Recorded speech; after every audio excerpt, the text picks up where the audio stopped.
Hello everyone. आज हम करेंगे लाइट रिफ्लेक्शन एंड रिफ्रैक्शन का सेकंड पार्ट, जिसमें हम करेंगे मिरर डायग्राम्स, मिरर फार्मूला और मैग्नीफिकेशन के बारे में। इसके बाद आपका रिफ्लेक्शन पार्ट खत्म हो जाएगा।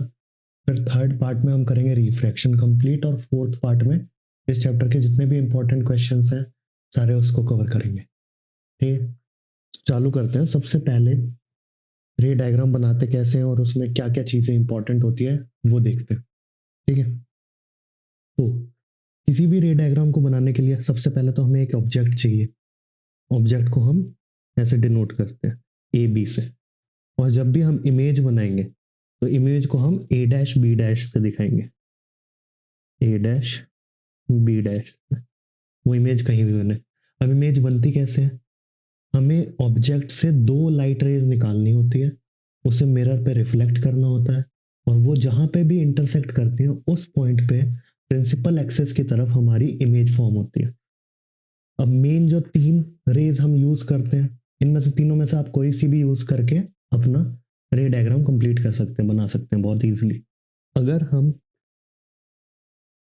पैरेलल लाइट रे निकालेंगे प्रिंसिपल एक्सेस के, तो वो रिफ्लेक्ट होके हमेशा फोकस से पास करेगी, चाहे वो कॉन्वेक्स मिरर हो चाहे वो कॉनकेव मिरर हो। यहाँ पे मैंने कॉनकेव में दिखा रखा है। दूसरी लाइट रे, अगर हम ए से डायरेक्ट उसको पोल पे जाएंगे, लेके जाएंगे, तो जितना एंगल बनेगा एंगल ऑफ इंसिडेंस, उतने ही सेम एंगल से वो वापस आए लाइट रे। ठीक है, simple law of reflection follow करता है यहाँ पे। उसके बाद आपका आता है तीसरा, अगर हम कोई भी लाइट रे को ए के टॉप पॉइंट से, ये सारी रेस कहाँ से निकल रही है? टॉप पॉइंट से ऑब्जेक्ट के। अगर किसी भी लाइट रे को अगर हम क्या कहते हैं रेडियस से पास करवाएंगे, तो वो हमेशा अपने रास्ते को ट्रेस बैक करेगा। It traces its path. ठीक है, हमारी ये तीन रे डायग्राम्स हो गए जिसमें हम सीखते हैं कि कैसे रेज को ले जाया जाता है। ठीक है, अब मैं आपको बताता हूँ कॉनकेव मिरर में मेन 6 रे डायग्राम्स बनते हैं। ठीक है, वो 6 रे डायग्राम्स कहाँ कहाँ बनते हैं, ऑब्जेक्ट कहाँ रखा होता है, इमेज के 3 पॉइंट्स हमें पता होने चाहिए। अगर आप ये सारी चीजें लिखोगे तो आपका रे डायग्राम एकदम 100% करेक्ट बनेगा। सबसे पहले कि ऑब्जेक्ट को कहाँ प्लेस किया गया है। दूसरी चीज, इमेज की पोजीशन क्या है, इमेज का साइज क्या है विद रिस्पेक्ट टू ऑब्जेक्ट, और इमेज का नेचर क्या है। ठीक है, जैसे हमारी फर्स्ट डायग्राम है, एक ऑब्जेक्ट कहाँ रखा है, इन्फिनिटी पे रखा है। तो इन्फिनिटी से हमने दो लाइट रेज निकाली। इन्फिनिटी मतलब बहुत दूर। अगर इसका मिरर का रेडियस है तुम्हारा, लगा लो 30 सेंटीमीटर, 30 सेंटीमीटर, तो आपका ऑब्जेक्ट रखा है लगभग लगभग 5 मीटर्स और इतना। ठीक है, तो दो रे डायग्राम रे निकाली हमने, वो दोनों फोकस पे इंटरसेक्ट करेंगी, तो हमारी जो इमेज बनेगी वो फोकस पे बनेगी। तो एट फोकस, दूसरा पॉइंट, उसका साइज क्या है, तो साइज हाईली डिमिनिश्ड है, साइज बहुत छोटा है। और इमेज कैसी बनी है, रियल एंड इन्वर्टेड बनी है। रियल मतलब कि जैसी इमेज ऑब्जेक्ट है वैसी ही सेम इमेज बनी है, उसका कोई दूसरे टाइप का नहीं बना। ठीक है, हम देखते हैं अगर ऑब्जेक्ट बियॉन्ड आर रखा है, मतलब कि ऑब्जेक्ट आर के पीछे रखा हुआ है, तो इसकी इमेज कैसे बनेगी। तो उसके लिए मैं आपको बना के दिखा देता हूँ। पहली रेज को तो हम पैरेलल ले देते हैं प्रिंसिपल एक्सिस के, और हमेशा जो भी आप रे का पाथ दिखाओ, जब तक वो रिफ्लेक्ट हो रहा है, रिफ्लेक्ट होने के बाद आ रहा है, उसमें सिर्फ एक एरो लगाओ, उससे ज्यादा नहीं लगानी है। ये हमने पहली रे बना ली। अब चाहे मैं इसे आर से रिफ्लेक्ट करके वापस ले आऊं, या तो मैं डायरेक्ट यहाँ पे प्रिंसिपल पोल की तरफ ले जाके सेम एंगल पे वापस ले आता हूँ अप्रोक्सीमेटली। तो जिस पॉइंट पे ये इंटरसेक्ट करे, अब यहाँ पे क्यों इंटरसेक्ट नहीं किया, क्योंकि ये लाइट इंसिडेंट रे जा रही है और ये रिफ्लेक्टेड रे आ रही है, ये दोनों इंटरसेक्ट नहीं करते। हमेशा दोनों रिफ्लेक्टेड रे ही इंटरसेक्ट करेगी। ठीक है, तो यहाँ पे हमारा A dash B dash image form हो जाएगी। अब उल्टी, ठीक है, इन्वर्टेड, जिस पॉइंट पे वो हो इंटरसेक्शन हो रहा है रिफ्लेक्टेड रेस का, उस पॉइंट को हम ए डैश बोलेंगे। क्योंकि हम ए से ही निकाल रहे हैं दोनों रेस, तो मिलेगी भी यहीं पे जाके। तो ये हमारा इमेज फॉर्मेशन हो गई। अब कहाँ पे फॉर्म हुई है, पोजीशन क्या है, तो बिटवीन आर एंड एफ पे फॉर्म हुई है। क्या साइज क्या है, स्मॉलर साइज है। बनी कैसी है, रियल एंड इन्वर्टेड बनी है। ये पूरा पार्ट लिखोगे तो आपकी इमेज एकदम परफेक्ट बनी है, कोई दिक्कत नहीं है। दूसरा एट आर, अगर आर पे ही रखा है, पहले ले गए रे हम, फोकस से निकाली, और दूसरे को पोल से ले गए, सेम एंगल पे वापस लाए, जहां पे मीट किया वहां पे हमने इमेज बना दी। तो एट आर के टाइम पे जो इमेज बनती है वो बनती भी आर पे ही है, सेम साइज होती है और रियल एंड इन्वर्टेड बनती है। ठीक है। अब एक और, मान लो ये बिटवीन आर एंड एफ रखी है, तो पहली रे मैं निकाल देता हूँ पैरेलल टू प्रिंसिपल एक्सिस। कहाँ से पास होएगी, फोकस से पास होएगी।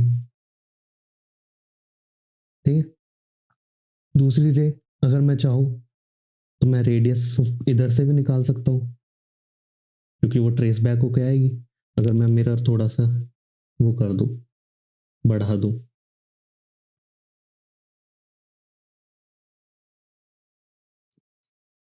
हम पाथ रिट्रेस करेगी, यहाँ पे आके मीट करेंगे, तो यहाँ पे हमारा क्या बन जाएगा, इमेज फॉर्मेशन हो जाएगी यहाँ पे हमारी। ठीक है।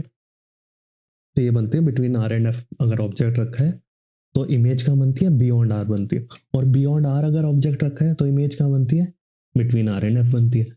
अगर ऑब्जेक्ट इन्फिनिटी पे रखा है तो इमेज कहाँ बन रही है, फोकस पे। और अगर इमेज फोकस पे रखी है तो हमारी इमेज कहाँ बन रही है, वो ऑब्जेक्ट फोकस पे रखा है तो हमारी इमेज कहाँ बन रही है, इन्फिनिटी पे फॉर्म हो रही है। इमेज कहाँ बन रही है, एट इन्फिनिटी। कैसी बनेगी, एनलार्ज बनेगी। यहाँ पे भी बियॉन्ड आर कैसी बन रही है, लार्जर इन साइज बन रही है। और दोनों इमेज रियल एंड इन्वर्टेड बनेगी। अब कॉनकेव मिरर में सिर्फ एक केस है जहां पे इमेज वर्चुअल एंड डायरेक्ट बनती है। अगर हमारा ऑब्जेक्ट पी और एफ के बीच में रखा है, देखो पहली रे तो मैंने पैरेलल ले गया, फोकस से निकाल दी। दूसरी लाइट में अगर लेके गया पोल से और सेम एंगल से वापस लाया, तो ये तो कभी मीट ही नहीं करेंगे यहाँ पे इस तरफ, तो एक्सटेंड होते जाएंगे। तो इसे हम एक वर्चुअल वो बनाते हैं, एक्सटेंड करते हैं बिहाइंड द मिरर, जहां पे ये इंटरसेक्ट कर रही है।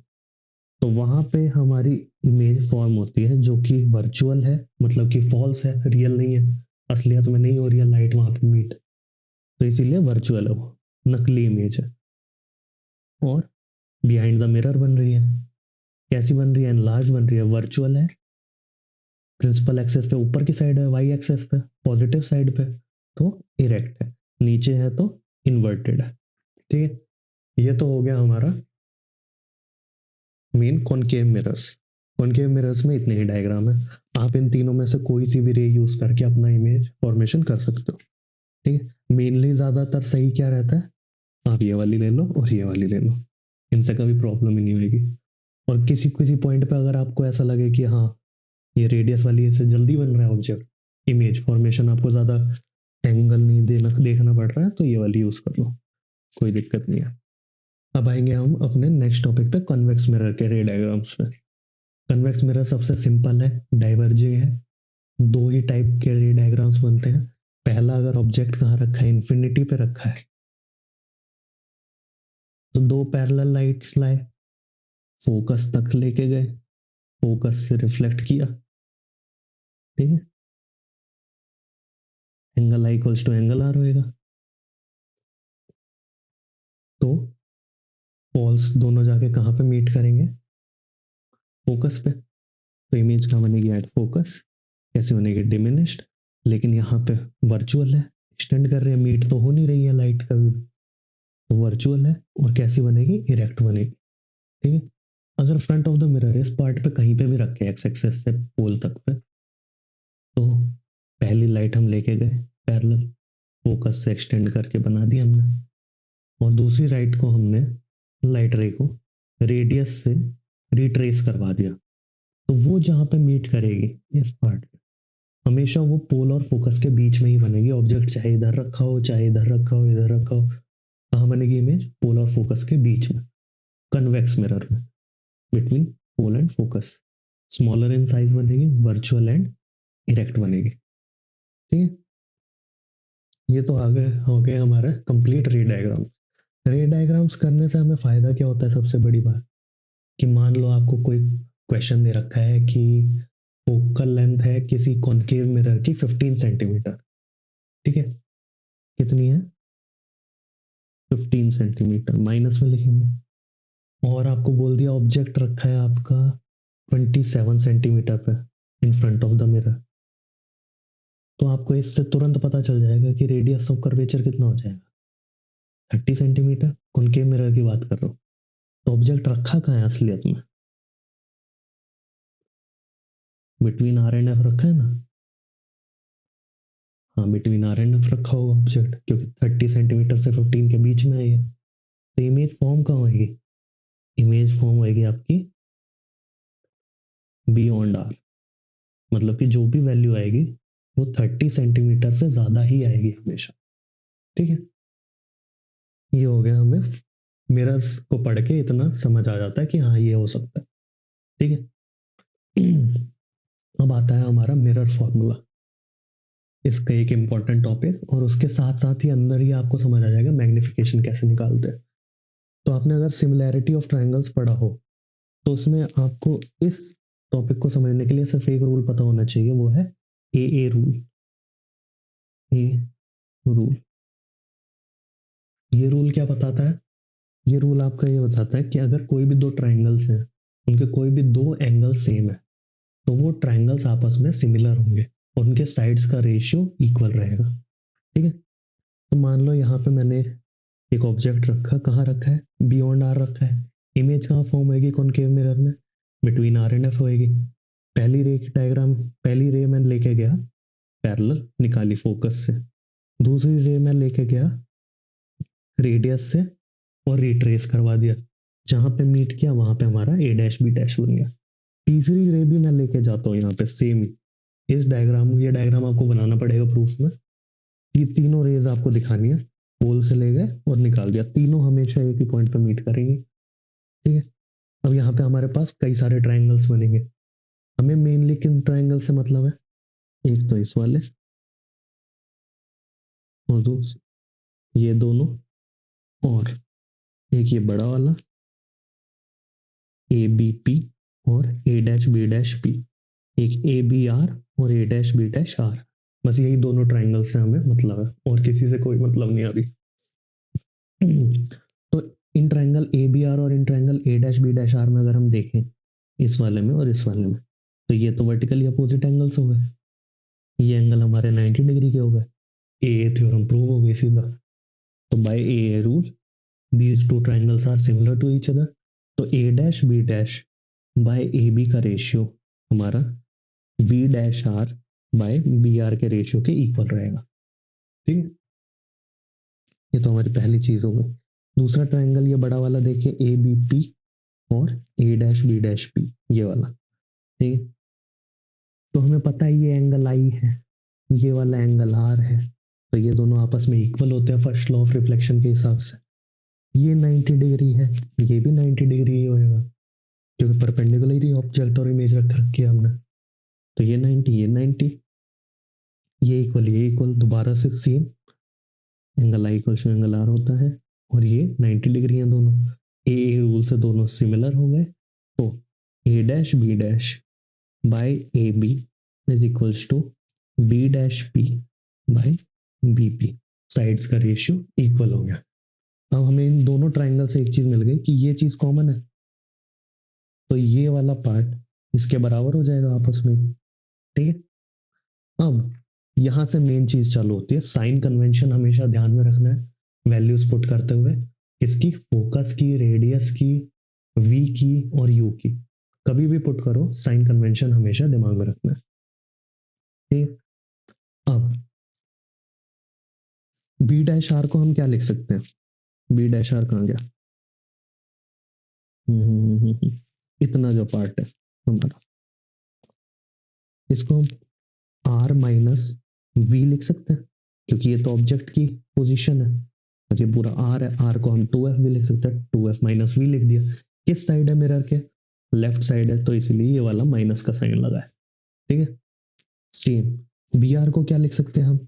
यू -2f लिख सकते हैं, तभी ये br आ जाएगा हमारा।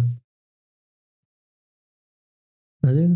2f क्या है, रेडियस को हम 2f लिख देते हैं ना, इसीलिए u-2f किस साइड है मिरर के, लेफ्ट साइड है, तो माइनस लगा दिया, ये माइनस से माइनस कट गया। b डैश p क्या है हमारी, इमेज की डिस्टेंस है v, और bp क्या है हमारा, ऑब्जेक्ट की डिस्टेंस है u। दोनों लेफ्ट साइड है, माइनस लगा दिया, चारों माइनस कैंसिल आउट हो गए। ठीक है, इसको क्रॉस मल्टीप्लाई कर दिया हमारा, सिंप्लीफाई कर लिया। सिंप्लीफाई करने के बाद हमारा मिरर फॉर्मूला हमारे पास आ जाता है। ठीक है, 1/f equals to 1/v plus 1/u। अगर इन दोनों में, तीनों में से आपके पास कोई भी दो चीजों की वैल्यू गिवन है, तो आप तीसरी वैल्यू अपने आप निकाल सकते हो। किसी भी मिरर के लिए ये स्पेरिकल मिरर्स में वो है, वैलिड है। ठीक है, अब सेम यहीं से, ये जो हमें गिवन है यहाँ पर, यही सेम डायग्राम, यही सेम प्रूफ ये वाला, अगर हम इसे यूज करके, इसे ही यूज करके हम मैग्निफिकेशन का फॉर्मूला भी निकाल सकते हैं, क्योंकि मैंने यहाँ पे दिखा रखा है। ठीक है, क्या है मैग्निफिकेशन का फॉर्मूला, सेम इसी चीज को यहाँ लिख लिया, दिख रहा है। ए डैश बी डैश क्या हो जाएगा, H dash by H, height है ये वाली भी, ये भी हाइट है। माइनस क्यों लगाया, क्योंकि ये वाली हाइट हमारी नेगेटिव वाई एक्सेस में नीचे की तरफ है, साइन कन्वेंशन में बताया था मैंने, नीचे वाली हाइट को नेगेटिव लेते हैं, ऊपर वाली को पॉजिटिव लेते हैं। ठीक है, तो नीचे वाली नेगेटिव हो गई। बी डैश पी क्या है हमारा, वी है, बी पी क्या है हमारा, यू है, दोनों के आगे माइनस लगाया, कैंसल आउट कर दिया, माइनस को इस तरफ ले गई, ये हमारा मैग्निफिकेशन का फॉर्मूला बन गया। मैग्निफिकेशन में दो पॉइंट्स आपको याद रखने हैं, कि अगर मैग्निफिकेशन की वैल्यू नेगेटिव आई, तो ऑब्जेक्ट क्या, वो इमेज कैसी फॉर्म हुई है, रियल एंड इन्वर्टेड। और मैग्निफिकेशन की वैल्यू अगर पॉजिटिव आई, तो इमेज कैसी फॉर्म हुआ है, वर्चुअल एंड इरेक्ट। ठीक है, और अगर मैग्निफिकेशन की वैल्यू लेस देन 1 है, तो इमेज साइज डिमिनिश्ड है, छोटा है ऑब्जेक्ट के कंपैरिजन में।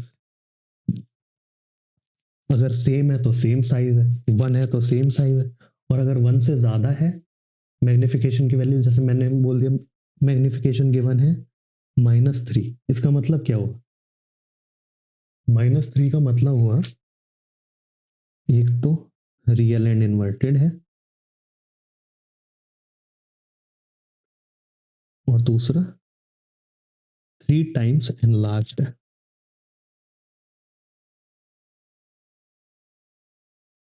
ठीक, तो इससे मैग्निफिकेशन से हमें कई चीजें पता चल जाती है। तो क्वेश्चंस कैसे फॉर्म होते हैं, वो तो मैं आपको पार्ट 4 में करवाऊंगा ही, फिर भी एक बार ही बता देता हूँ। मान लो आपको ऑब्जेक्ट और इमेज की हाइट दे रखी है, ठीक है, और ऑब्जेक्ट का डिस्टेंस दे रखा है, मिरर के सामने कहाँ रखा है, तो आपसे पूछेंगे फोकल लेंथ बताओ मिरर की, तो क्या करेंगे, पहले हम मैग्निफिकेशन में एच डैश और एच की जगह पे वैल्यू रखेंगे, और यू की जगह पे वैल्यू रखेंगे, वी निकालेंगे पहले, वी निकालने के बाद क्या करेंगे, वी आ गया, यू हमें गिवन है, हम फोकल लेंथ निकाल लेंगे मिरर की। तो ऐसे ही इनके रीअरेंजमेंट में क्वेश्चंस आते हैं, जो हम प्रैक्टिस करेंगे पार्ट 4 में। इसी के साथ आपका पार्ट 2 फिनिश हो गया। नेक्स्ट पार्ट में हम करेंगे रिफ्रैक्शन, रिफ्रैक्शन के बाद उसके दोनों लॉस, स्नेल्स लॉ और फर्स्ट वाला लॉ, और आपका रेक्टेंगुलर स्लैब, और रिफ्रैक्शन के जितने भी रे डायग्राम्स हैं वो। उसके बाद आपके चैप्टर में सिर्फ क्वेश्चन क्वेश्चन रह जाएंगे, वो हम प्रैक्टिस करेंगे पार्ट 4 में। तो इस पार्ट के लिए इतना ही। Thank you.